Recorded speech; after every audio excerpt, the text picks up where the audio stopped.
स्वागत है आपका इंडिया फाइल्स में। दोस्तों, कहते हैं कि जिंदगी में बड़ा बनने के लिए बड़ा घर नहीं, बड़े सपने चाहिए।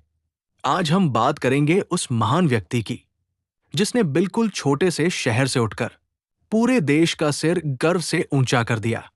जी हाँ, doctor APJ Abdul Kalam, India's missile man. ये कहानी है एक ऐसे लड़के की जो बचपन में अखबार बेचता था और आगे चलकर भारत का राष्ट्रपति बना। 1950 के आसपास रामेश्वरम का एक छोटा सा घर, एक मध्यम परिवार और एक बच्चा, अवुल पाकिर जैनुल अब्दीन अब्दुल कलाम। घर की आर्थिक स्थिति बहुत कमजोर थी। कभी कभी स्कूल की फीस भी मुश्किल से पूरी होती थी। लेकिन कलाम साहब के पास दो चीजें थी: जिज्ञासा और मेहनत। सुबह 4 बजे उठना, अखबार बांटना, फिर स्कूल जाना, ये उनकी रोज की दिनचर्या थी। पर इन संघर्षों ने उन्हें कमजोर नहीं किया, बल्कि लोहे की तरह मजबूत बनाया। स्कूल में एक साइंस टीचर थे, शिव सुब्रमण्यन अय्यर। उन्होंने पहली बार कलाम की आंखों में वैज्ञानिक बनने का सपना जगाया। कहते हैं, जिस टीचर की एक लाइन आपकी दिशा बदल दे। अय्यर सर ने ठीक वही किया। कलाम कहते थे, सपना वो नहीं जो सोते हुए दिखता है, सपना वो है जो आपको सोने न दे। कलाम साहब की पढ़ाई का सफर आसान नहीं था। पैसे की कमी, साधन की कमी, लेकिन इच्छा शक्ति बहुत बड़ी। उन्होंने सेंट जोसेफ कॉलेज से ग्रेजुएशन की और फिर मद्रास इंस्टीट्यूट ऑफ टेक्नोलॉजी में एडमिशन लिया। यहां उनकी काबिलियत पहली बार चमकी। वो घंटों घंटों लैब में काम करते, डिजाइन बनाते, एक वैज्ञानिक की तरह सोचते। 1969 में कलाम साहब को मिली पहली बड़ी जिम्मेदारी, इसरो में SLV-3 प्रोजेक्ट। SLV-3 भारत का पहला स्वदेशी सैटेलाइट लॉन्च व्हीकल था। यह मिशन आसान नहीं था। कई बार फेल हुए, लॉन्च टला, टीम टूट गई, लेकिन कलाम नहीं टूटे। और फिर आया 18 जुलाई 1980, जब SLV-3 ने रोहिणी सैटेलाइट को सफलतापूर्वक अंतरिक्ष में पहुंचाया।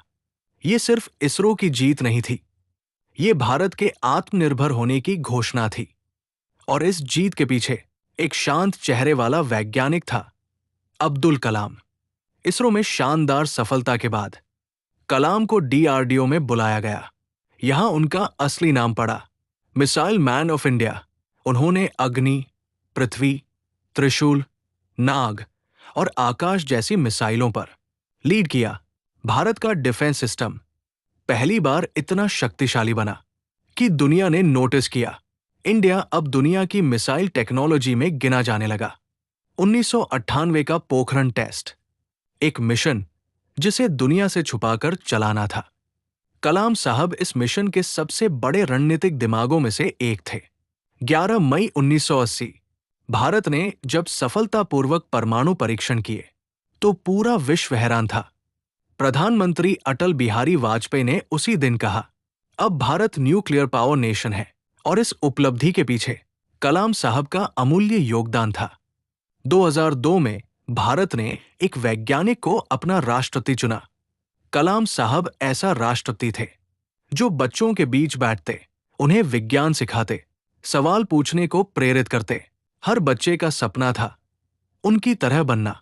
राष्ट्रपति होने के बाद भी उनकी सादगी वही रही। सिर्फ 2 बैग लेकर पद छोड़ा था और कहा, मेरा असली घर तो बच्चों के सपनों में है। 27 जुलाई 2015 कलाम साहब IIM शिलांग में लेक्चर दे रहे थे। विषय था भारत का भविष्य। लेक्चर के बीच में उन्हें हार्ट अटैक आया और वो इस दुनिया से चले गए। लेकिन उन्होंने जाते जाते भी युवा पीढ़ी को प्रेरित करने का काम किया। कलाम साहब अपनी लाइफ से हमें ये सिखाते हैं, गरीबी सपनों को नहीं रोक सकती। फेलियर सफलता का पहला स्टेप है। सीखना कभी बंद मत करो। देश के लिए जीना सबसे बड़ा धर्म है और आपका भविष्य आपके हाथों में है। ये था एक अखबार बेचने वाले बच्चे का भारत रत्न बनने तक का सफर। डॉक्टर APJ अब्दुल कलाम सिर्फ एक नाम नहीं, वो एक विचार है, एक प्रेरणा है, एक भारत का सपना है। आपका पसंदीदा कलाम कोट कौन सा है? कमेंट में जरूर लिखें। और ऐसे ही सच, कहानियां और प्रेरणा देखते रहिए इंडिया फाइल्स चैनल पर।